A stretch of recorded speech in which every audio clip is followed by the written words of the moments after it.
ನಮಸ್ಕಾರ ವಿದ್ಯಾರ್ಥಿಗಳೇ, ನಿಮಗೆ ಪ್ರೆಸೆಂಟ್ ಕ್ಲಾಸ್ಗೆ ಸುಸ್ವಾಗತ. ನಾನು ಅಜಿತ್, ನಿಮ್ಮ ಗಣಿತ ಶಿಕ್ಷಕ. ಹಿಂದಿನ ತರಗತಿಯಲ್ಲಿ ನಾವೇನು ಚರ್ಚೆ ಮಾಡ್ತಿದ್ವಿ? ರೇಖಾಗಣಿತ. ಯಾವ ರೇಖಾಗಣಿತ? ನಿರ್ದೇಶಾಂಕ ರೇಖಾಗಣಿತದ್ದು. ಅದು ಒಂದು ಭಾಗ, ರೇಖಾಗಣಿತದ ಒಂದು ಭಾಗ ನಿರ್ದೇಶಾಂಕ ರೇಖಾಗಣಿತ. ಅದರ ಮೇಲೆ ನಾವು ಏನು ಮಾಡಿದ್ವಿ? ಎರಡು ಬಿಂದುಗಳು ಗೊತ್ತಿದ್ದರೆ, ಅವುಗಳ ನಿರ್ದೇಶಾಂಕ ಗೊತ್ತಿದ್ದರೆ ಅದರ ನಡುವಿನ ಅಂತರವನ್ನು ಹೆಂಗೆ ಕಂಡುಹಿಡಿಯೋದಂತ ಸೂತ್ರದ ಮುಖಾಂತರ ನೋಡಿದ್ವಿ. ಕೆಲವೊಂದು ಉದಾಹರಣೆಗಳನ್ನು ಬಿಡಿಸಿದ್ವಿ ಮತ್ತು ಒಂದು ಅಭ್ಯಾಸವನ್ನು ಸದೇ ಮಾಡಿದ್ವಿ. ಯಾವುದು? 7.1. ಸೊ ಪೂರ್ತಿ 10 ಪ್ರಶ್ನೆಗಳನ್ನು ಬಿಡಿಸಿದ್ವಿ. ನಿಮಗೆ ಅರ್ಥವಾಯಿತು ಅಂತ ತಿಳ್ಕೊಂಡಿದ್ವಿ. ನಿಮಗೂ ಏನು ಹೇಳಿದೆ ನಾನು? ಪುನರಾವರ್ತನೆ ಮಾಡಿರಿ ಅಂತ ಹೇಳಿದೆ. ನೀವು ಮಾಡಿರಿ ಅಂತ ನಮಗೆ ನಂಬಿಕೆ ಇದೆ. ಆ ಜ್ಞಾನದಿಂದ ನಾವೇನು ಮಾಡೋಣ? ಮುಂದೆ ಈಗ ಮುಂದಿನ ವಿಷಯಕ್ಕೆ ಹೋಗೋಣ ಅಂತ. ಯಾವುದದು? ಭಾಗ ಪ್ರಮಾಣ ಸೂತ್ರ. ಭಾಗ ಅಂದರೆ ಏನು? ಒಂದು ಬಿಂದು, ಈಗ ಒಂದು ಗೆರೆ ಇರ್ತದೆ, ಅಂದರೆ ಎರಡು ಬಿಂದುಗಳಿಂದ ಒಂದು ರೇಖಾಖಂಡ ಆಗಿರ್ತದಲ್ಲ, ಯಾವುದೇ ಒಂದು ಬಿಂದು ಅದನ್ನು ಯಾವ ಭಾಗದಲ್ಲಿ ವಿಭಾಗಿಸುತ್ತಿದೆ ಅದನ್ನು ಹೇಗೆ ಕಂಡುಹಿಡಿಯೋದು? ಆ ಅನುಪಾತ, ಯಾವ ಅನುಪಾತದಲ್ಲಿ ಅದು ಭಾಗಿಸ್ತಾ ಇದೆ ಅಂತ ಕಂಡುಹಿಡಿಯೋ ಸೂತ್ರವನ್ನು ಇವಾಗ ಅಭ್ಯಾಸ ಮಾಡ್ತೀವಿ. ಇಲ್ಲಿ ನೋಡಿ ಏನಿದೆ ಅಂದರೆ, ಒಂದು ದೂರವಾಣಿ ಸಂಸ್ಥೆಯು ಎ ಮತ್ತು ಬಿ, ಇಲ್ಲಿ ಒಂದು ದೂರವಾಣಿ ಸಂಸ್ಥೆ ಏನಿದೆ, ಎ ಮತ್ತು ಬಿಗಳ ನಡುವೆ ಪಿ ಎಂಬ, ಇಲ್ಲಿ ಪಿ ಇದೆ, ಪಿ ಬಿಂದುವಿನಲ್ಲಿ ಒಂದು ಪ್ರಸಾರ ಗೋಪುರವನ್ನು ಹಾಕಲು ಬಯಸುತ್ತದೆ. ಏನಿದೆ? ಎ ಮತ್ತು ಬಿ, ಇಲ್ಲಿ ಎರಡು ಜಾಗಗಳ ನಡುವೆ ಪಿ ಬಿಂದುವಿನಲ್ಲಿ ಒಂದು ಏನು ಮಾಡ್ಲಿಕ್ಕೆ ಆಗ್ತದೆ? ಟವರ್, ಗೋಪುರವನ್ನು ಹಾಕಲಿಕ್ಕೆ ಬಯಸುತ್ತದೆ. ಟವರ್ ಬಿ ಇ ಇಂದ ಇರುವ ದೂರವು ಎ ಇಂದ ಇರುವ ದೂರದ 2 ಪಟ್ಟು ಆಗಿರಬೇಕು. ಅಲ್ಲಿ ಕೆಲವೊಂದು ಏನೋ ಈಗ ಕಾರಣ ಇದು ಇದೆ, ಕಂಡೀಷನ್ ಇದೆ. ಏನಂದರೆ, ಎದಿಂದ ಪಿಗಿರುವ ದೂರವು ಮತ್ತು ಪಿ ಇಂದ ಬಿ ಇರುವ ದೂರವು ಅನುಪಾತ ಹೆಂಗಿರ್ಬೇಕಂತ ಹೇಳ್ತಾರೆ. ಎ ಇಂದ ಪಿಗೆ 1 ಇತ್ತಂದರೆ ಪಿ ಇಂದ ಬಿಗೆ 2 ಇರಬೇಕು. 1:2 ಇರಬೇಕು. ನಾವು ಎ ಯನ್ನು ಮೂಲ ಬಿಂದು ಓ ಅಂತ ತಿಳ್ಕೊಂಬಂತೆ ಮೊದಲು. ಅಂದರೆ ಅಲ್ಲಿ 0, 1 ಕಿಲೋಮೀಟರನ್ನು 2 ಅಕ್ಷಗಳ ಮೇಲೆ ಒಂದು ಮಾನವನ್ನು ತೆಗೆದುಕೊಂಡರೆ ಬಿ ಯ ನಿರ್ದೇಶಾಂಕಗಳು 36, 15 ಆಗ್ತದೆ ಎಂದಾಗುತ್ತದೆ. ಟವರ್ನ ಸ್ಥಾನವನ್ನು ಗುರುತಿಸಲು ಪಿ ಯ ನಿರ್ದೇಶಾಂಕಗಳು ನಮಗೆ ಗೊತ್ತಿರಬೇಕು. ಇದು ಪಿ ಯ ನಿರ್ದೇಶಾಂಕ ಗೊತ್ತಿರಬೇಕು, ಎಲ್ಲಿ ಪಿ ಬರ್ತದೆ ಅಂತ. ಅದನ್ನು ನಾವು ಕಂಡುಹಿಡಿಬೇಕು. ಹೆಂಗೆ ಕಂಡುಹಿಡಿಯೋದು ನೋಡೋಣಂತೀವಿ. ಪಿ ಯ ನಿರ್ದೇಶಾಂಕಗಳು XY ಅಂತ ನಾವು ಊಹಿಸೋಣಂತೆ. ಪಿ ಇಲ್ಲೇನಿದೆ? ಪಿ ಡಿ ಲಂಬ ಎಕ್ಸ್ ಅಕ್ಷಕ್ಕೆ ಪಿ ಡಿ ಒಂದು ಲಂಬವನ್ನು ಎಳೆಯೋದು. ಬಿ ಲಂಬ ಎಕ್ಸ್ ಅಕ್ಷ, ಬಿ ಇದು ಇಲ್ಲಿಂದ ಇಲ್ಲಿಗೆ ಒಂದು ಲಂಬವನ್ನು ಎಳೆಯೋದು ಎಕ್ಸ್ ಅಕ್ಷ. ಹಾಗೂ ಪಿ ಸಿ ಲಂಬ ಬಿಗೆ, ಪಿ ಸಿ ಲಂಬ ಬಿಗೆ ಎಳೆಯಿರಿ. ಇದು ರಚನೆ ಮಾಡ್ಕೋಬೇಕಾಗ್ತದೆ. ಆಗ ನೀವು 6ನೇ ತರಗತಿಯಲ್ಲಿ ನೀವು ಅಧ್ಯಯನ ಮಾಡಿದ ಕೋನ ಸಮರೂಪತೆ, ಕೋನ ಸಮರೂಪತೆ ನಾವು ಅಭ್ಯಾಸ ಮಾಡಿವಲ್ಲ, ಆ ನಿರ್ಧಾರಕ ಗುಣದಿಂದ ಪಿ ಒ ಡಿ ಏನಾಗ್ತದೆ? ತ್ರಿಭುಜ ಸಮ ಬಿ ಪಿ ಸಿ ಆಗ್ತದೆ, ಸಮರೂಪಿಗಳಾಗ್ತದೆ ಅವು. ಪಿ ಒ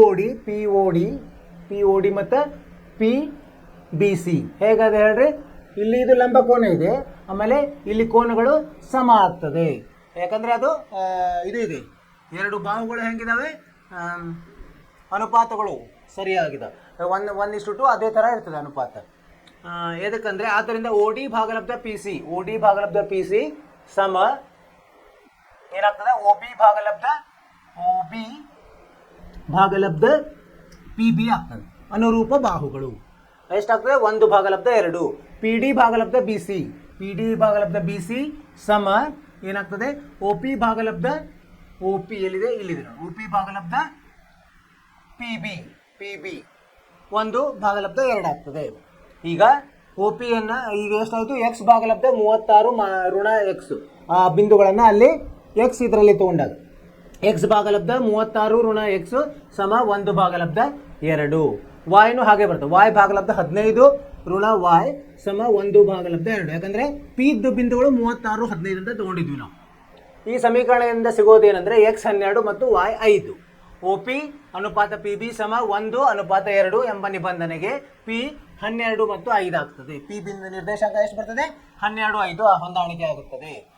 ಸೊ ಅದೇ ಥರ ಈಗ ನಾವು ಸಾಮಾನ್ಯ ಒಂದು ಸೂತ್ರವನ್ನು ಕಂಡುಹಿಡಿಯೋಣ. ಹೆಂಗೆ? ಎದ್ದು ಇಲ್ಲಿ ಮೂಲ ಅಲ್ಲ, X1, Y1 ಇರಲಿ, ಬಿದ್ದು X2, Y2 ಇರಲಿ ನಿರ್ದೇಶಾಂಕಗಳು. ಆಮೇಲೆ ಇದನ್ನು ಪಿ ಬಿಂದು XYದಲ್ಲಿ ಏನು ಭೇದಿಸಲಿ. ಎಷ್ಟು? ಇದರ ಅನುಪಾತ ಹೆಂಗಿರಲಿ? M1 ಮತ್ತು M2 ಇರಲಿ. ಅವಾಗ ಏನಾಗ್ತದೆ? ಈ ಪಿ ಎ ಭಾಗಲಬ್ಧ ಪಿ ಬಿ ಎಷ್ಟಾಗುತ್ತೆ? M1 ಭಾಗಲಬ್ಧ M2. ಎಕ್ಸ್ ಅಕ್ಷಕ್ಕೆ ಎ ಆರ್ ಮತ್ತು ಆರ್ ಎಸ್ ಅಲ್ಲಿ ಹೇಗೆ ಮಾಡಿದರೆ ಹಾಗೆ ಲಂಬಗಳನ್ನು ಎಳಿಬೇಕು.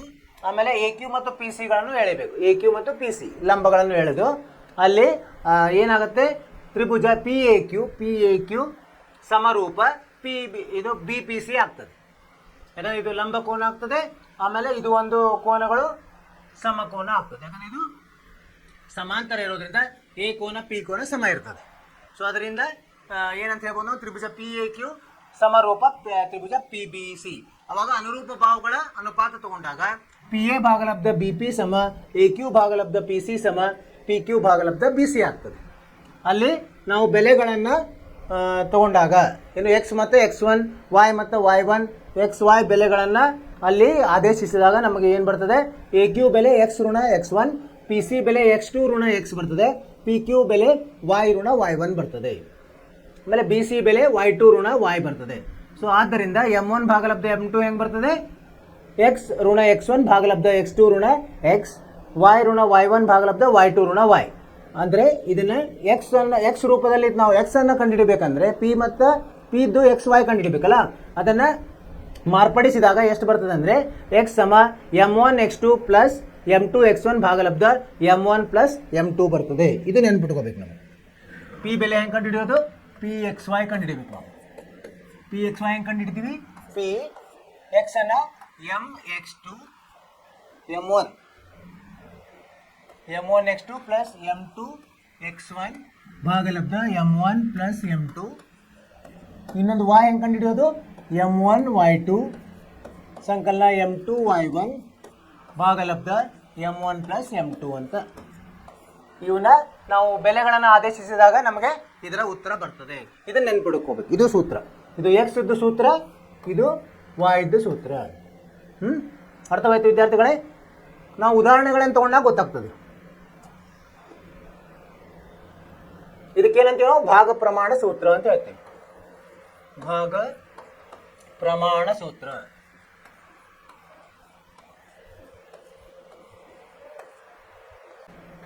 ಈಗ ಒಂದು ವೇಳೆ ಏನಾಗ್ತದೆ, ಈಗ m1 m2 ಎಲ್ಲದರಲ್ಲೂ m2ಲೇ ಭಾಗ ಮಾಡಿದ್ವು ಅಂತ ಕೊಡ್ರಿ.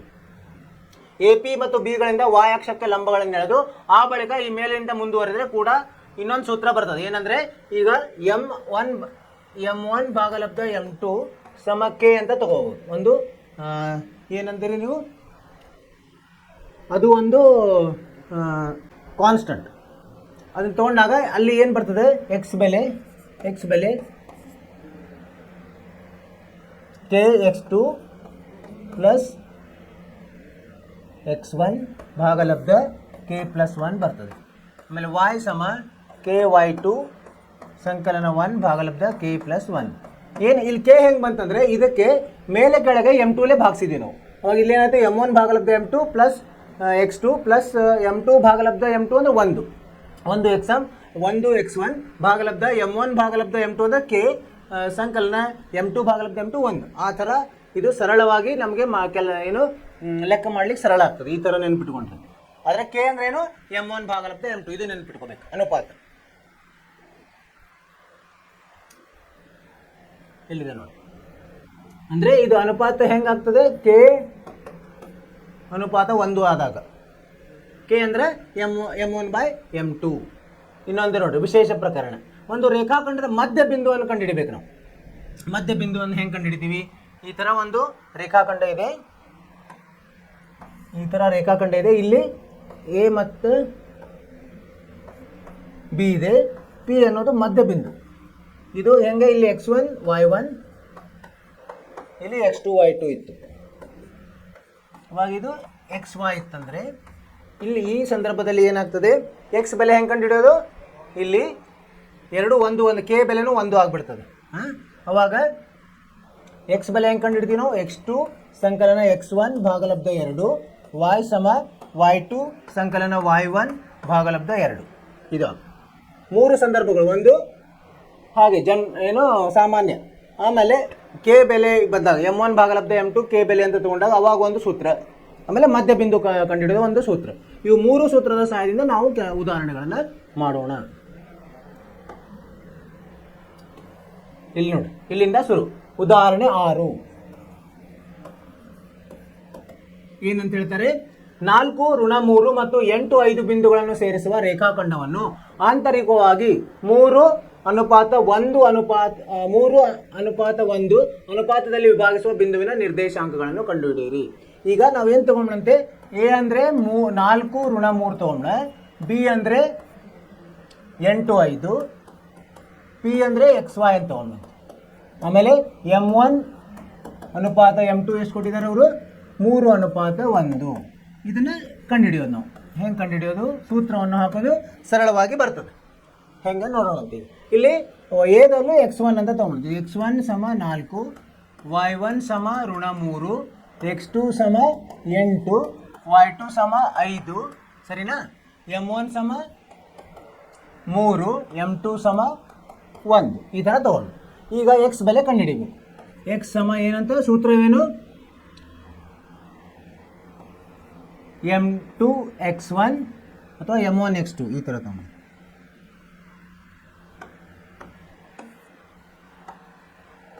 M1X2 ಸಂಕಲನ M2X1 ಭಾಗಲಬ್ಧ M1 + M2, ಇದು ಎಕ್ಸ್ ಇದ್ದು. ವಾಯ್ದೇನು?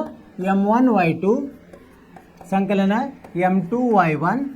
ಇಲ್ಲಿ ನೋಡಿ, ಇಲ್ಲಿ ಒಂದಿದಾಗ ಇಲ್ಲಿ 2 ಬರಬೇಕು. ಅದು ನೆನ್ಪಿಟ್ಕೊಳ್ಳಿಕ್ಕೆ ಸರಳವಾಗಿದೆ. ಈಗ ಬೆಲೆಯನ್ನು ಆದೇಶಿಸೋಣ. M1 ಎಷ್ಟಿದೆ? 3 ಇದೆ. 3 ಗುಂಡ್ಲೆ X2 ಎಷ್ಟಿದೆ? 8 ಸಂಕಲನ M2 ಎಷ್ಟಿದೆ? 1. X1 ಎಷ್ಟಿದೆ? 4 ಭಾಗಲಬ್ಧ 3 ಸಂಕಲನ 1. ವಾಯ್ ಬೆಲೆ ಎಷ್ಟು ಬರ್ತದೆ ನೋಡ್ರಿ? M1 ಎಷ್ಟಿದೆ? 3 ಗುಂಡ್ಲೆ Y2 ಎಷ್ಟಿದೆ? 5 ಸಂಕಲನ 1 ಗುಂಡ್ಲೆ Y1 ಎಷ್ಟಿದೆ? ಋಣ 3 ಭಾಗಲಬ್ಧ 3 ಸಂಕಲನ 1. ಇದನ್ನು ಸರಳ ಮಾಡಿದಾಗ ಏನು ಬರ್ತದೆ? 3 × 24 28 ಭಾಗಲಬ್ಧ 4. ಇಲ್ಲಿ 3 ರಲ್ಲಿ 15ರಲ್ಲಿ 3 ಹೋದರೆ 12 ಭಾಗಲಬ್ಧ 4. 4 1 4 3 3 ಬಂತು. ಇಲ್ಲಿ 4 1 4 7 ಬಂತು. ಅಂದರೆ XY ಬೆಲೆ ಎಷ್ಟು ಬಂತು? X, Y ಎಷ್ಟು ಬಂತು? 7 3. ಇವು ನಿರ್ದೇಶಾಂಕಗಳು. ಯಾವುದು? ಪಿ ಯಾವುದದು ಛೇದಿಸ್ತಾ ಇದೆಯಲ್ಲ, ಯಾವ ಅನುಪಾತದಲ್ಲಿ? 3:1 ಛೇದಿಸುವ ಬಿಂದುವಿನ ನಿರ್ದೇಶಾಂಕ ಎಷ್ಟು ಬರ್ತದೆ? 7 3. ಉತ್ತರವನ್ನು ನೋಡೋಣಂತೆ. ಉದಾಹರಣೆ 6. 7 3 ಸರಿಯಾಗಿದೆ. ಅರ್ಥವಾಯಿತು ವಿದ್ಯಾರ್ಥಿಗಳೇ? ಏನಂದರೆ ಸರಿಯಾಗಿ ನಾವು ಇವನ್ನ ಬರ್ಕೊಳ್ಳೋದು, ಅವ್ರು ಏನು ಕೊಟ್ಟಿದ್ದಾರೆ ಅಂತ ಆ ಬೆಲೆಗಳನ್ನು ಬರ್ಕೊಳ್ಳೋದು, ಆಮೇಲೆ ಸೂತ್ರದಲ್ಲಿ ಅದನ್ನು ಆದೇಶಿಸಿದಾಗ ನಮಗೆ ಸರಿಯಾದ ಉತ್ತರ ಬರ್ತದೆ. ಮುಂದಿನ ಉದಾಹರಣೆಗೆ ಹೋಗೋಣಂತೆ. ಉದಾಹರಣೆ 7 ಏನಿದೆ ಓದೋಣಂತೆ. ಎ ಋಣ 6 10 ಮತ್ತು ಬಿ 3 ಋಣ 8 ಬಿಂದುಗಳನ್ನು ಸೇರಿಸುವ ರೇಖಾಖಂಡವನ್ನು ಋಣ 4 6 ಬಿಂದು ಯಾವ ಅನುಪಾತದಲ್ಲಿ ವಿಭಾಗಿಸುತ್ತದೆ? ಅವಾಗ ಏನು ಮಾಡೋಣ ನಾವು? ಈಗ ಅನುಪಾತವನ್ನು K1 ಅಂತ ತೊಗೊಂಡ್ಬಿಡೋಣ, ಅಂದರೆ ನಮಗೆ ಸರಳ ಆಗ್ತದೆ. ಈಗ ನಿಮಗೆ ಚಿತ್ರವನ್ನು ತೋರಿಸಿದ್ರೆ ಹೇಗಿರ್ತದೆ ಅಂದರೆ, ಇದು ಈ ಥರ ಇದೆ. ಎ ಮತ್ತು ಬಿ. ಇಲ್ಲಿ ಎ ಕೊಟ್ಟಿದ್ದಾರೆ. ಎಷ್ಟು ಕೊಟ್ಟಿದ್ದಾರೆ ಅವರು? ಎ ಋಣ 6 10 ಕೊಟ್ಟಿದ್ದಾರೆ. ಇಲ್ಲೊಂದು ಪಿ ಅಂತಿದೆ, ಅದು ಎಷ್ಟು? ಋಣ 4 6 ಅಂತ ಕೊಟ್ಟಿದ್ದಾರೆ. ಮತ್ತು ಇದು ಬಿ ಎಷ್ಟಿದೆ? 3 ಋಣ 8. ಈಗ ನಾವೇನು M1 M2 ಅಂತ ತೊಗೊಂಡು ಮಾಡ್ಬೋದು. ಅವಾಗ ಏನಾಗ್ತದೆ? ಸ್ವಲ್ಪ ಕ್ಲಿಷ್ಟಕರ ಆಗ್ತದೆ ಬಿಡಿಸೋದು. ಅದಕ್ಕೆ ನಾವೇನು ತೊಗೊಂಡಂತೆ, ಇದು K ಇರಲಿ, ಇದು 1 ಇರಲಿ ಅಂತ ತೊಗೊಂಡು, ಅವಾಗ ನಾವು ಎಕ್ಸ್ ಬೆಲೆಯಿಂದ ಹೆಂಗೆ ಅದು ಸೂತ್ರ ಬೇರೆ ಆಗ್ತದೆ. ಪರಿಹಾರ ಎಕ್ಸ್ ಏನಾಗ್ತದೆ? KX2, K ಇದೆ, X2 ಇದೆ ಅಲ್ಲ ಈ ಕಡೆದ್ದು, KX2 + X1 ಭಾಗಲಬ್ಧ K ಸಂಕಲನ 1. Y ಎಷ್ಟು? KY2 ಸಂಕಲನ Y1 ಭಾಗಲಬ್ಧ K ಸಂಕಲನ 1. ಈ ಸೂತ್ರದಲ್ಲಿ ಬೆಲೆಗಳನ್ನು ಆದೇಶಿಸಬೇಕು. K ಎಷ್ಟಿದೆ ಇಲ್ಲಿ ಗೊತ್ತಿಲ್ಲ, ಅದೇ ಕಂಡುಹಿಡಿಯಬೇಕು. X ಬೆಲೆ ಗೊತ್ತಿದೆ, ಎಷ್ಟಿದೆ? ಋಣ 4 ಇದೆ. ಆಮೇಲೆ X2 ಎಷ್ಟಿದೆ? 3 ಇದೆ.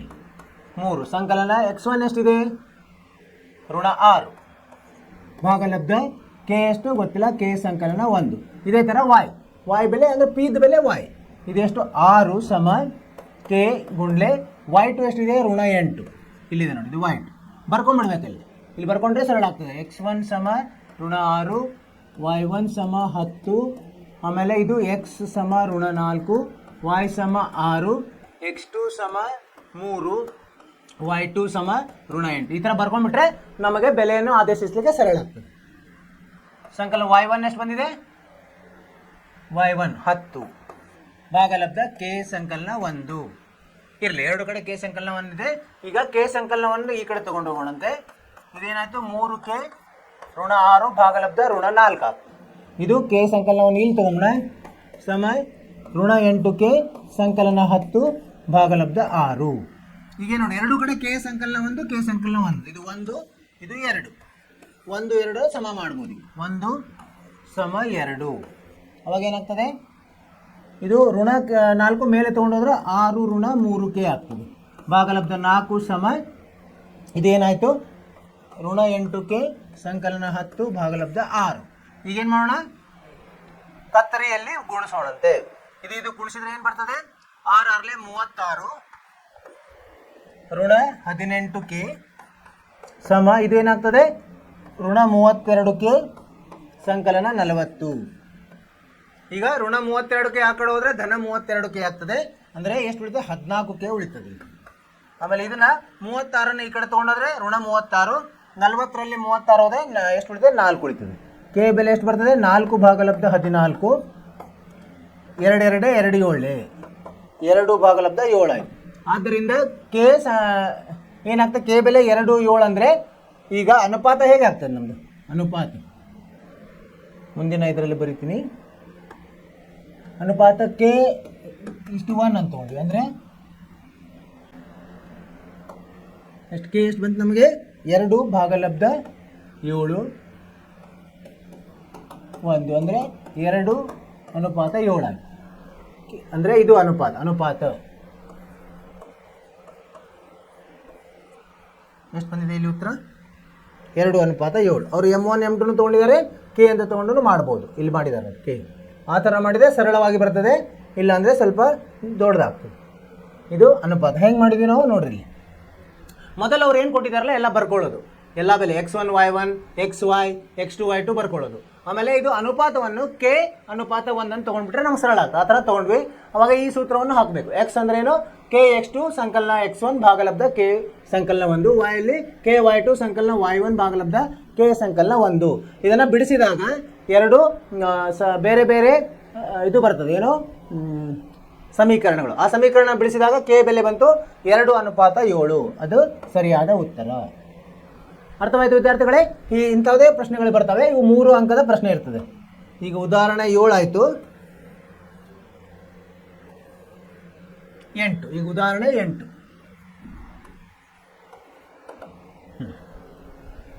ಏನಿದೆ ನೋಡು.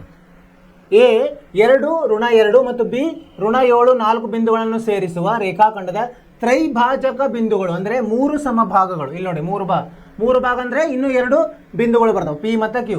ಇದು ಒಂದಿರ್ತದೆ ಇದು ಒಂದಿರ್ತದೆ ಇದು ಒಂದಿರ್ತದೆ. ಮಾಡುವ ಬಿಂದುಗಳು ನಿರ್ದೇಶಾಂಕಗಳನ್ನು ಕಂಡುಹಿಡಿಯಿರಿ. ಹೆಂಗೆ ಕಂಡುಹಿಡಿಯೋದು ಏನು ಮಾಡಬೇಕು ನಾವು ಒಂದು ಕಂಡುಹಿಡಿದು ಇನ್ನೊಂದರ ಸರಳವಾಗಿ ಕಂಡುಹಿಡಿಬೋದು. ಈ ಥರ ಎ 3 ಭಾಗ ಮಾಡಬೇಕು ನಾವು. ಇದು ಎ ಇಲ್ಲಿ ಪಿ ಇಲ್ಲಿ ಕ್ಯೂ ಇಲ್ಲಿ ಬಿ. ಇದೇನಂತ ತಗೊಂಡ್ರೆ ಪಿಗೆ x1 y1 ಇಲ್ಲಿ ತೊಗೊಂಡ ಇದು x2 y2 ತೊಗೊಂಡು ಎ ಎಷ್ಟಿದೆ 2 ಋಣ 2 ಋಣ 2 ಬಿ ಎಷ್ಟಿದೆ ಋಣ 7 4. ಈಗ ತ್ರೈಭಾಜಕ ಅಂತಾರೆ. ತ್ರೈಭಾಜಕ ಅಂದ್ರೆ ಏನು 3 ಭಾಗಗಳು ಸಮವಾಗಿದೆ ಅಂದರೆ ಇದು 1 1 1 1 ತೊಗೋಬೋದು. ಈಗ ಮೊದಲು ಪಿ ಕಂಡು ಹಿಡ್ಕೊಂಬೇಡ. ಪಿ ಕಂಡು ಹಿಡಿದ್ವಿ ಅಂದರೆ ಅವಾಗ ಏನಾಗ್ತದೆ ಎ ಮತ್ತು ಬಿ ಸಹಾಯದಿಂದ ಪಿ ಕಂಡು ಹಿಡ್ಕೊಂಬಂತೆ ಆವಾಗ ಪಿ ಮತ್ತು ಬಿ ಸಹಾಯದಿಂದ ಕ್ಯೂ ಅನ್ನು ಮಧ್ಯ ಬಿಂದುವಾಗಿ ಕಂಡು ಹಿಡಿಬೋದು ಅಲ್ವಾ. ಮೊದಲು ಪಿ ಕಂಡು ಹಿಡಿಯೋಣ. ಪಿ ಪರಿಹಾರ ಈಗ ಇವನ್ನೆಲ್ಲ ಬರ್ಕೊಂಬಂತೆ ಏನೇನು ಕೊಟ್ಟಿದ್ದಾರಲ್ಲ ಅವನು ಅಂದರೆ ನಮಗೆ ಆದೇಶಿಸಲಿಕ್ಕೆ ಸರಳ ಆಗ್ತದೆ. ಈಗೇನಿದ್ದಾನೆ ಓಕೆ ಎಕ್ಸ್ ಬಿ ತೊಗೊಂಬಂದು ಇಲ್ಲಾಂದರೆ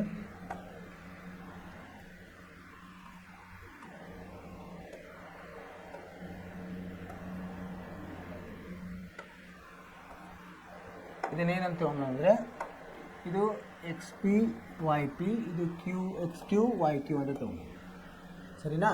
ಸೊ ಈಗ ಎ ಮತ್ತು ಬಿಯನ್ನು ನೋಡಿಕೊಂಡು ಪಿಯನ್ನು ಕಂಡುಹಿಡಿಯೋದು. ಹೆಂಗೆ ಕಂಡುಹಿಡಿಯೋದು P x P Y P ಹೆಂಗೆ ಕಂಡುಹಿಡಿತೀವಿ ನಾವು ಸಮ ಇಲ್ಲಿ ಎಷ್ಟಾಗ್ತದೆ ಇದು M1 ಆದರೆ ಇದು ಎರಡೂ ಸೇರಿಸಿದ್ರೆ M2 ಆಗ್ತದೆ. M1 1 ಆಗ್ತದೆ M1 ಎಷ್ಟಾಗ್ತದೆ ಇಲ್ಲಿ 1 M2 ಎಷ್ಟಾಗ್ತದೆ 2 ಆಗ್ತದೆ ಇಲ್ಲಿಂದ ಇಲ್ಲಿವರೆಗೆ 2.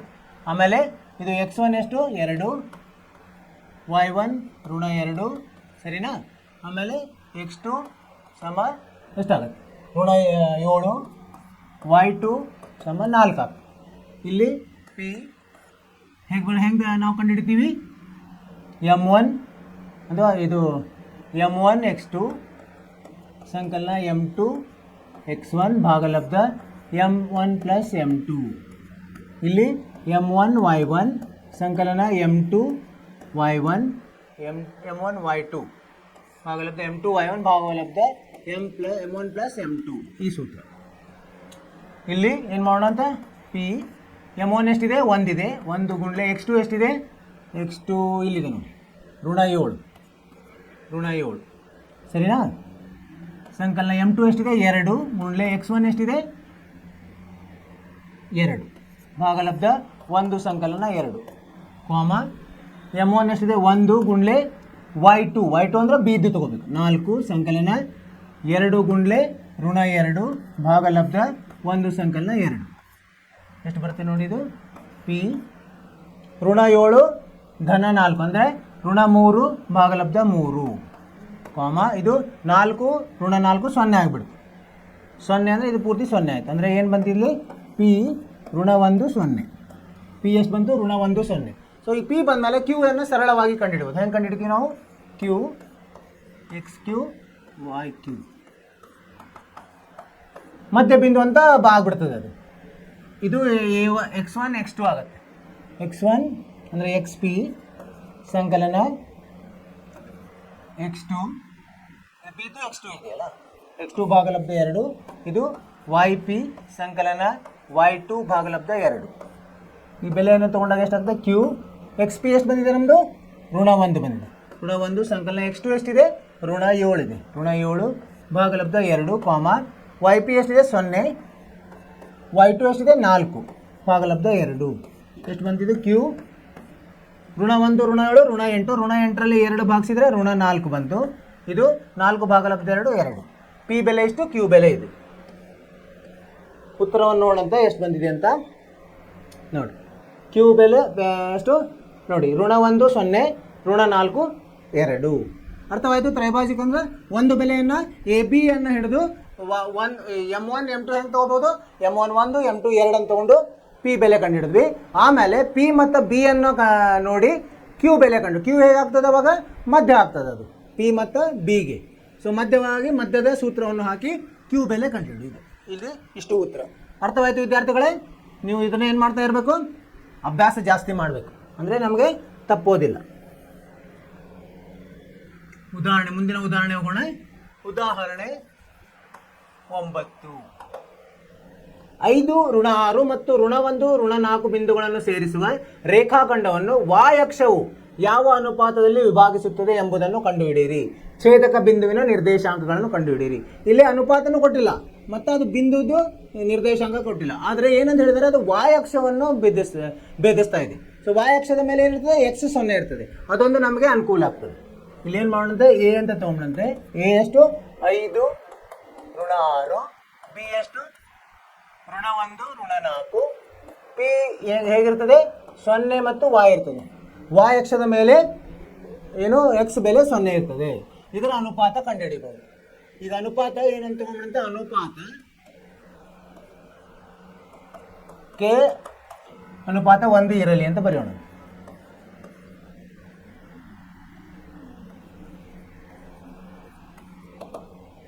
ಈಗ x1 ಬೆಲೆ ಎಷ್ಟಾಯಿತು? x1 ಬೆಲೆ 5, y1 ಬೆಲೆ ಋಣ 6, x2 ಬೆಲೆ ಋಣ 1, y2 ಬೆಲೆ ಋಣ 4.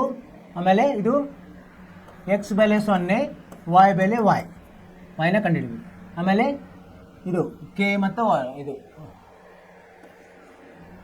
ಎಂ ಭಾಗಲಬ್ಧ ಎನ್ ಎಷ್ಟಾಗುತ್ತೆ? ಕೆ ಅಂತ ಬರ್ತದೆ. ತಗೊಂಡಿವಿ. ಈಗ ಸೂತ್ರದಲ್ಲಿ ಹಾಕೋಣಂತೆ. ಪಿ 0 y ಸಮ ಪಿ ಇದೆಷ್ಟು ಬಂತು? ಸೂತ್ರವೇನು? ಈಗ m1 x2 ಸಂಕಲನ m2 x1 ಭಾಗಲಬ್ಧ ಅಥವಾ ಕೇದಲ್ಲಿ ತೊಗೊಂಡಿವಲ್ಲ, ಕೇದಲ್ಲಿ ಸೂತ್ರ ಹಾಕೋಣ.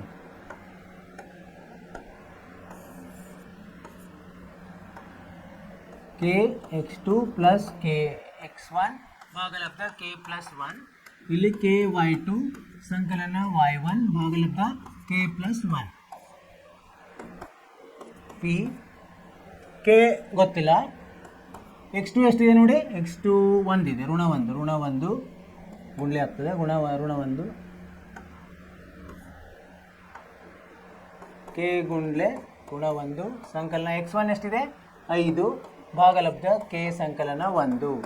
ಕೆ y2 ಎಷ್ಟಿದೆ ನೋಡಿ, ಕೆ y2 ಎಷ್ಟಿದೆ ಋಣ 4 ಇದೆ, ಋಣ 4 ಸಂಕಲನ y1 ಎಷ್ಟಿದೆ ಋಣ 6 ಭಾಗಲಬ್ಧ ಕೆ ಸಂಕಲನ 1. ಈಗ ಇಲ್ಲಿ x ಎಷ್ಟಿದೆ 0 ಇದೆ, ಸೊ 0ಗೆ ಇದನ್ನು ಸರಿ ಮಾಡೋಣ. 0 ಋಣ ಕೆ ಸಂಕಲನ 5 ಭಾಗಲಬ್ಧ ಕೆ ಸಂಕಲನ 1. ಈ ಕೆ ಸಂಕಲನ 1 ಆ ಕಡೆ ತಗೊಂಡ್ರೆ 0 ಆಗ್ತದೆ, ಋಣ ಕೆ ಸಂಕಲನ 5 ಸಮ 5 ಆಗ್ತದೆ. ಕೆ ಈ ಕಡೆ ಬಂದರೆ ಕೆ ಸಮ 5 ಆಯಿತು, ಕೆ ಬೆಲೆ ಸಿಕ್ತು ನಮಗೆ. ಇದನ್ನು ಇಲ್ಲಿ ಹಾಕಿದರೆ y ಬೆಲೆ ಬರ್ತದೆ, y ಸಮ ಕೆ ಇದ್ದಲ್ಲಿ 5 ಹಾಕೋಣ. 5 ಗುಂಡ್ಲೆ ಋಣ 4 ಋಣ 6 ಭಾಗಲಬ್ಧ 5 ಸಂಕಲನ 1. 5 ಗುಂಡ್ಲೆ ಋಣ 4 ಅಷ್ಟು 20 ಋಣ 26 ಭಾಗಲಬ್ಧ 6. ಅಂದರೆ ಇದು ಎಷ್ಟಾಗುತ್ತೆ 2 3 2 13 ಋಣ 13 ಭಾಗಲಬ್ಧ 3 ಆಯಿತು. ಸರಿ ಇದೆಯಾ? ಇದು 5 4 20 ಋಣ 6 ಆಯಿತು, ಸರಿ. ಸೊ ಈಗೇನಾಯಿತು, ಅನುಪಾತ ಎಷ್ಟಾಯಿತು, ಅನುಪಾತ ಎಮ್ ಅನುಪಾತ ಎನ್ ಎಷ್ಟಾಗುತ್ತೆ, ಕೆ ಎಷ್ಟು ಬಂದಿದೆ 5 ಅನುಪಾತ 1 ಆಗ್ತದೆ. ಉತ್ತರವನ್ನು ನೋಡೋಣ, ಕೆ ಸರಿಯಾಗಿದೆ. ಮತ್ತು ನಮ್ಮ ಪಿ ಬೆಲೆ ಎಷ್ಟಾಯಿತು, ಪಿ ಏನಂತ ತಗೊಂಡಿವಿ ನಾವು 0y ಸಮ ಪಿ 0 y ಎಷ್ಟು ಬಂದಿದೆ ಋಣ 13 ಭಾಗಲಬ್ಧ 3. ಸರಿಯಾಗಿದೆ ಉತ್ತರ. ಹಾಂ, ಏನು ಮಾಡಿದ್ವಿ ನಾವು, ಅವರು ಏನು ಕೊಟ್ಟಿದ್ದಾರೆ, ಎ ಮತ್ತು ಬಿ ಅನ್ನು ಸೇರಿಸುವ ರೇಖಾಖಂಡವು y ಅಕ್ಷದ ಮೇಲೆ ಯಾವ ಅನುಪಾತದಲ್ಲಿ ಛೇದಿಸುತ್ತೆ ಮತ್ತು ಆ ಛೇದಿಸುವ ಬಿಂದುವಿನ ನಿರ್ದೇಶಾಂಕ ಕಂಡುಹಿಡಿಯಿರಿ. ನಾವೇನು ಮಾಡಿದ್ವಿ, ಅದು ಕೆ ಅನುಪಾತ 1ರಲ್ಲಿ ಛೇದಿಸಿ ಅಂತ ತಗೊಂಡು ಆ ಕೆ ದ ಸೂತ್ರವನ್ನು ನಾವು ಉಪಯೋಗಿಸಿದ್ವಿ. ಅವಾಗ ಎಕ್ಸ್ ಬೆಲೆಯಲ್ಲಿ 0 ಇರೋದ್ರಿಂದ ಮೊದಲು ನಮಗೆ ಕೆ ಬೆಲೆ ಬಂತು. ಆ ಕೆ ಬೆಲೆಯನ್ನು ವಾಯ್ದಲ್ಲಿ ನಾವು ಆದೇಶಿಸಿದಾಗ ವಾಯ್ ಬೆಲೆ ಬಂತು ಋಣ 13 ಭಾಗಲಬ್ಧ 3. 0 ಋಣ 13 ಭಾಗಲಬ್ಧ 3 ಪಿಯ ನಿರ್ದೇಶಾಂಕಗಳು. ಕೆ ಬೆಲೆ 5 ಅನುಪಾತ 1 ಬಂತು. ಏನು ಅನುಪಾತದ ಬೆಲೆ 5 ಅನುಪಾತ 1 ಬಂತು. ಅರ್ಥವಾಯಿತು ವಿದ್ಯಾರ್ಥಿಗಳೇ? ಇದೇ ಥರ ನಾವು ಸ್ವಲ್ಪ ವಿಚಾರ ಮಾಡಬೇಕು, ಅದನ್ನು ಓದಬೇಕು, ಚೆಂದಾಗಿ ಓದಿ ಪ್ರಶ್ನೆಯನ್ನು ತಿಳ್ಕೋಬೇಕು. ತಿಳ್ಕೊಂಡು ಏನೇನು ಕೊಟ್ಟಿದ್ದಾರೆ ಏನು ಕೇಳಿದ್ದಾರೆ ಅಂತ ನಾವು ವಿಚಾರ ಮಾಡಿದಾಗ ನಮಗೆ ಅರ್ಥ ಆಗ್ತದೆ. 9ನೇದಾಯಿತು. 10ನೇ ಪ್ರಶ್ನೆ, 10ನೇ ಉದಾಹರಣೆ 10.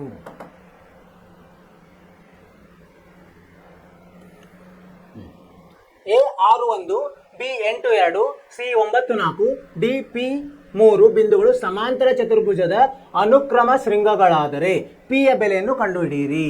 ಹೆಂಗ, ಇದು ಒಂದು ಸಮಾಂತರ ಚತುರ್ಭುಜದ ನಿರ್ದೇಶಾಂಕಗಳನ್ನು ಕೊಟ್ಟಿದ್ದಾರೆ, ಅದನ್ನು ಮೊದಲು ಬರ್ಕೊಂಬಂತೆ. ಮೊದಲು ಒಂದು ಸಮಾಂತರ ಚತುರ್ಭುಜವನ್ನು ತೆಗೆಯೋಣಂತೆ. ಇಲ್ಲಿ ಎ 6 1 ಕೊಟ್ಟಿದ್ದಾರೆ, ಎ 6 1, ಬಿ ಎಷ್ಟಿದೆ 8 2, ಮತ್ತು ಸಿ ಎಷ್ಟಿದೆ 9 4, ಮತ್ತು ಡಿ ಎಷ್ಟಿದೆ ಪಿ 3. ಈ ಥರ ಇದೆ. ಪಿ ಬೆಲೆ ಕಂಡುಹಿಡಿಬೇಕು ನಾವು. ಅವಾಗ ಏನು ಮಾಡಬೇಕು, ನಾವು 2 ಕರ್ಣಗಳನ್ನು ಸೇರಿಸ್ಕೋಬೇಕು. ಇದು ಮತ್ತು ಈ ಕಿರಣ ಸೇರಿಸಿದಾಗ ಏನಾಗುತ್ತೆ, ನಮಗೊಂದು ಮಧ್ಯ ಬಿಂದು ಸಿಗ್ತದೆ, ಅದು ಛೇದಿಸುವ ಬಿಂದು ಪಿ. ಇದು XY ಇರಲಿ. ಇದನ್ನು ಇದು ಎ ಸಿ ಅಂತ ನೋಡಿದ್ರೆ ಅದು ಪಿ ಬೆಲೆ XYನೇ ಇರ್ತದೆ. ಬಿ ಡಿ ಅಂತ ತಗೊಂಡಿದ್ರೆ ಅದು ಬೆಲೆ XY ಇರ್ತದೆ. ಅವಾಗ ಅವನು ಎರಡನ್ನು ಉಪಯೋಗಿಸಿ ನಾವೇನು ಮಾಡಬೇಕು, ಪಿ ಬೆಲೆ ಕಂಡುಹಿಡಿಬೋದು. ಹೆಂಗೆ ನೋಡಿ, ಈಗ ಪರಿಹಾರ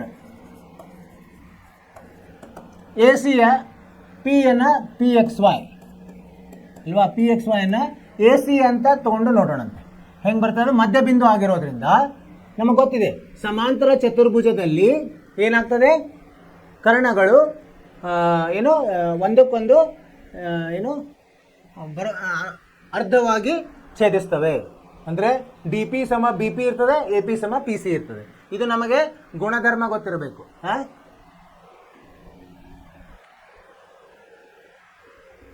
ಪರಸ್ಪರ ಅರ್ಧಿಸುತ್ತದೆ ಅನ್ನೋದು ಗೊತ್ತಿರಬೇಕು. ಸೊ ಅದರ ಉಪಯೋಗದಿಂದ ನಾವು ಎರಡರಲ್ಲಿ ಪಿ ಒಂದೇ ಬರ್ತದೆ.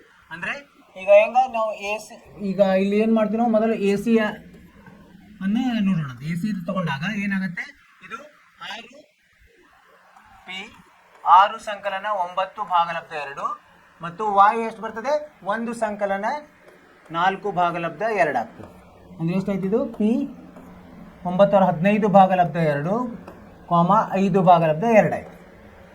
ಇದು ಪಿ ದಾಗಿ. ಸೊ ಅದೇನ ಈಗ ಪಿ ಎಕ್ಸ್ ವೈನ ಬಿ ಡಿಯಿಂದ ನೋಡಿದರೆ ಪಿ ಎಕ್ಸ್ ವೈ ಬೆಲೆ ಅದೇ ಇರ್ತದೆ, ಆದರೆ ಇದು ಬೇರೆ ಥರ ನಾವು ತೆಗಿಬೋದು. ಪಿ ಸಂಕಲನ 8 ಭಾಗಲಬ್ಧ 2, ಇನ್ನೊಂದು ಯಾವ್ದು ಬರ್ತದೆ 3 ಸಂಕಲನ 2 ಭಾಗಲಬ್ಧ 2. ನೋಡಿ ಇಲ್ಲೂ 5 ಭಾಗಲಬ್ಧ 2 ಬಂತು, ಇಲ್ಲೂ 5 ಭಾಗಲಬ್ಧ 2 ಬಂತು. ಆದ್ದರಿಂದ ನಾವು ಇದನ್ನ ಪಿ ಸಂಕಲನ 8 ಭಾಗಲಬ್ಧ 2, 5 ಭಾಗಲಬ್ಧ 2.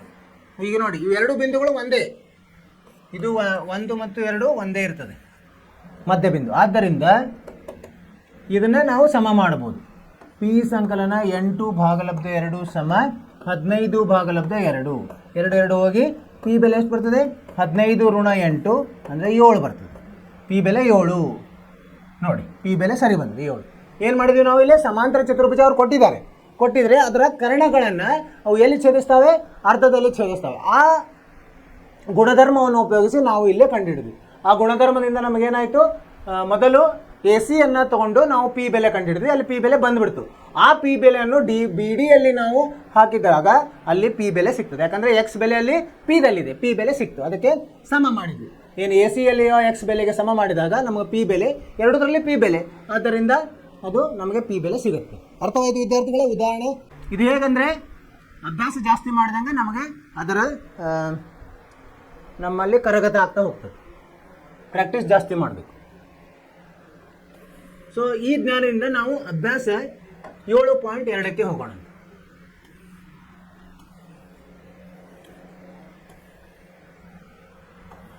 ಅಭ್ಯಾಸ 7.2 ಒಂದನೇ ಪ್ರಶ್ನೆ ಏನಂತಿದೆ ನೋಡೋಣ. ಮುಖ್ಯ ಪ್ರಶ್ನೆ. ಋಣ 1, 7 ಮತ್ತು 4 ಮತ್ತು ಋಣ 3 ಬಿಂದುಗಳನ್ನು ಸೇರಿಸುವ ರೇಖಾಖಂಡವನ್ನು 2:3ರಲ್ಲಿ ವಿಭಾಗಿಸುವ ಬಿಂದುವಿನ ನಿರ್ದೇಶಾಂಕಗಳನ್ನು ಕಂಡುಹಿಡಿಯಿರಿ. ಹೆಂಗಿದೆ ಚಿತ್ರವನ್ನು ಹಾಕೊಂಡ್ರೆ ನಮಗೆ ಸರಳವಾಗಿ ಗೊತ್ತಾಗ್ತದೆ. ಈ ಥರ 2 ಬಿಂದುಗಳಿವೆ. ಇದಕ್ಕೆ ಎ ಅಂತ ಹೇಳೋಣ. ಎ ಅಂದರೆ ಎಷ್ಟು ಕೊಟ್ಟಿದ್ದಾರೆ ಅವರು, ಋಣ 1 7 ಕೊಟ್ಟಿದ್ದಾರೆ. ಆಮೇಲೆ ಬಿ ಕೊಟ್ಟಿದ್ದಾರೆ ಎಷ್ಟು, 4 ಋಣ 3. ಇಲ್ಲಿ ಒಂದು ಪಿ ಅಂತ ಬಿಂದಿದೆ, ಗೊತ್ತಿಲ್ಲ ಅದು ಎಕ್ಸ್ ವೈ ಅಂತಿದೆ.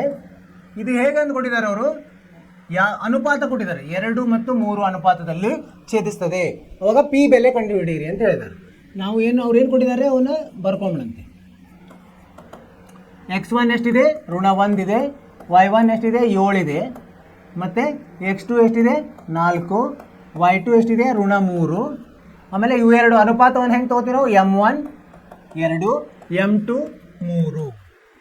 ಸೊ ಈಗ ನಾವು x ಕಂಡುಹಿಡಿಬಹುದು. x ಹೆಂಗೆ ಕಂಡುಹಿಡಿತೀವಿ, x ಸಮ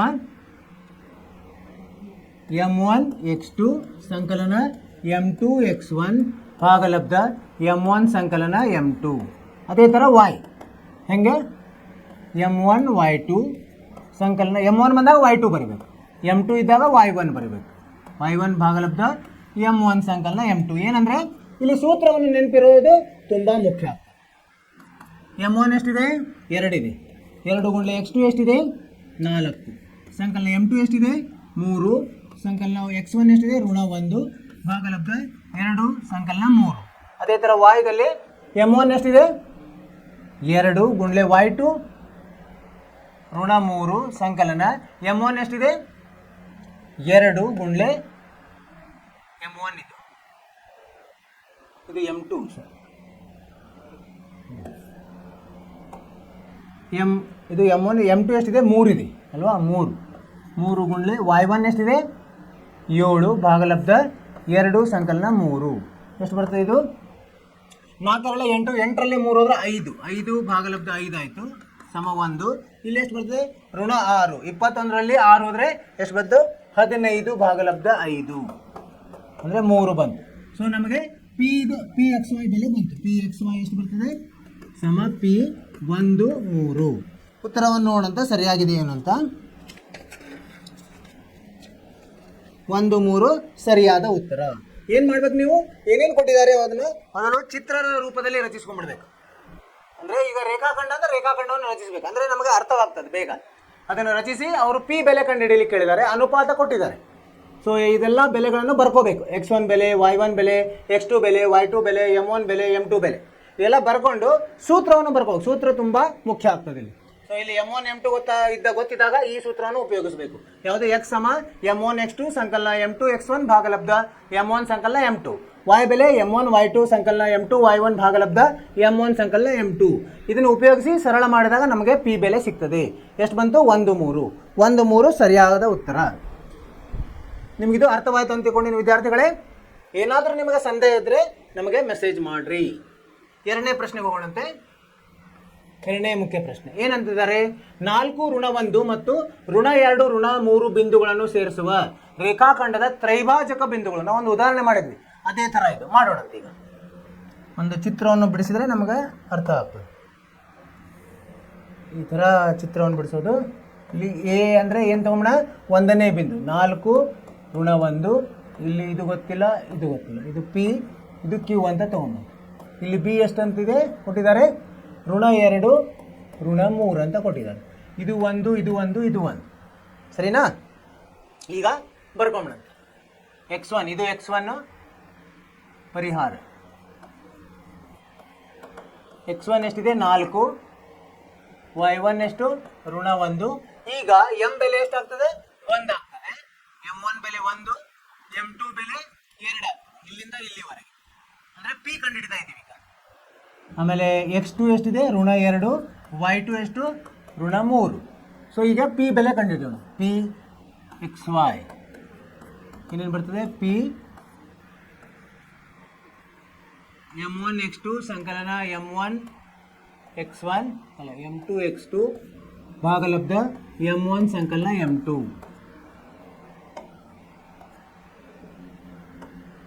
ಇಲ್ಲಿ m1 y2 ಸಂಕಲನ m2 y1 ಭಾಗಲಬ್ಧ m1 ಸಂಕಲನ m2. ಇಲ್ಲಿ ಬೆಲೆಗಳನ್ನ ಆದೇಶಿಸೋಣ. m1 ಎಷ್ಟು ತಗೋಬೇಕಿಲ್ಲಿ? ಈ ಸಂದರ್ಭದಲ್ಲಿ ಇಲ್ಲಿ m1 ಎಷ್ಟಾಗುತ್ತೆ? 1, m2 ಎಷ್ಟಾಗುತ್ತೆ? 2. 1 ಗುಂಡ್ಲೆ x2 ಎಷ್ಟಿದೆ? ಋಣ 2 ಸಂಕಲನ m2 ಎಷ್ಟು? 2 ಗುಂಡ್ಲೆ x1 4 ಭಾಗಲಬ್ಧ 1 ಸಂಕಲನ 2 ಕಾಮ m1 ಎಷ್ಟು? 1 ಗುಂಡ್ಲೆ y2 ಋಣ 3 ಸಂಕಲನ m2 2 ಗುಂಡ್ಲೆ y1 ಋಣ 1 ಭಾಗಲಬ್ಧ 1 ಸಂಕಲನ 2. ಎಷ್ಟು ಬರುತ್ತೆ ನೋಡಿ ಇಲ್ಲಿ? ಪಿ ಋಣ 2 ಋಣ 8 ಅಂದರೆ ಎಷ್ಟಾಯಿತು? ಋಣ 2 ಋಣ 8 ಅಂದರೆ ಋಣ 6 ಆಯಿತು. ಅಲ್ಲ, ಋಣ 2 ಋಣ 8 ಅಂದರೆ 6 ಭಾಗಲಬ್ಧ 3 ಆಯಿತು ಕಾಮ. ಇದು ಋಣ 3 ಋಣ 2 ಎಷ್ಟಾಯಿತು? ಋಣ 5 ಆಯಿತು. ಋಣ 5 ಭಾಗಲಬ್ಧ 3 ಅಂದರೆ ಪಿ ಎಷ್ಟಾಯಿತು? 2 ಋಣ 5 ಭಾಗಲಬ್ಧ 3 ಆಯಿತು. ಪಿ ಬೆಲೆ ಬಂತೀಗ. ಪಿ ಬೆಲೆ ಬಂತು. ಇದರ ಸಹಾಯದಿಂದ ನಾವು ಕ್ಯೂ ಬೆಲೆ ಕಂಡುಹಿಡಿಬಹುದು.